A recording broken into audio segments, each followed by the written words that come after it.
POV. You're an FBI agent. The knock comes at 5:41 a.m. Not a polite knock. A federal knock. The kind backed by a signed warrant and 12 months of evidence. You stand on the left side of the door. Ballistic vest. FBI windbreaker. Glock holstered. Heart rate steady. The team leader counts down with his fingers. 3, 2, 1. The breacher swings. The door explodes inward. You move. Years of training compress into seconds. Living room clear. Kitchen clear. Hallway clear. A man appears at the top of the stairs. For a moment his eyes meet yours. And you see it. The exact second he realizes the game is over. You are not chasing a suspect. You are collecting the ending of a story that started 18 months ago. A story built from bank records, phone calls, search warrants, thousands of pages nobody will ever read. By 5:47 a.m., he's sitting in handcuffs. The arrest makes local news for exactly one day. Then the world moves on. You don't. Because tomorrow there will be another case. There is always another case. You didn't become an FBI agent because you wanted action. Most people who join for action leave disappointed. The action is maybe 1% of the job. The other 99% is patience. Patience is sitting in an unmarked car for 10 hours waiting for someone to make a mistake. Patience is reading thousands of emails looking for one sentence. Patience is spending 6 months building a case that could collapse because one date on one form is wrong.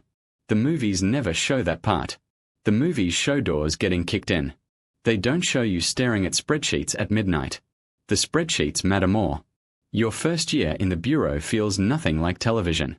No international conspiracies. No terrorist masterminds. Just fraud. Identity theft. Financial crimes. People stealing from people. A retired teacher loses a savings. A veteran gets tricked by an online scam. A businessman launders money through 6 shell companies. The crimes aren't glamorous. The victims are real. That's what changes you. Not the criminals. The victims. You start seeing patterns. Every criminal thinks they're different. Every victim thinks it could never happen to them. Both are usually wrong. 5 years later you're transferred to a major field office. Bigger city. Bigger investigations. Bigger consequences. Now you're tracking organized crime. Wiretaps. Confidential informants. Surveillance teams. Court orders. You learn quickly that investigations don't move in straight lines. They move in circles. You think you're investigating money laundering. Then it becomes extortion. Then corruption. Then racketeering. Every answer creates 3 new questions. Sometimes the person you're watching isn't the target. They're the road leading to the target. You spend 7 months following one man. 7 months. Thousands of surveillance photos. Hundreds of hours of reports. And when the indictment finally arrives, his name isn't even on the front page. His boss's name is. That's when you learn another lesson. The biggest arrests are often invisible. The public sees the headline. You see the years behind it. The marriages strained by missed dinners. The birthdays missed. The weekends sacrificed. The agents sitting in cold cars at 3 a.m. Nobody applauds that part. Nobody sees it. But that's the job. Eventually you're promoted. Now younger agents come to you with questions. They remind you of yourself. Eager. Impatient. Certain they can solve everything. You smile because you remember being that person. You teach them what nobody taught you. Listen carefully. Most people think investigations are about evidence. Evidence matters. People matter more. Evidence tells you what happened. People tell you why. And if you understand why, you'll usually find the truth. One night an agent asks you if the job is worth it.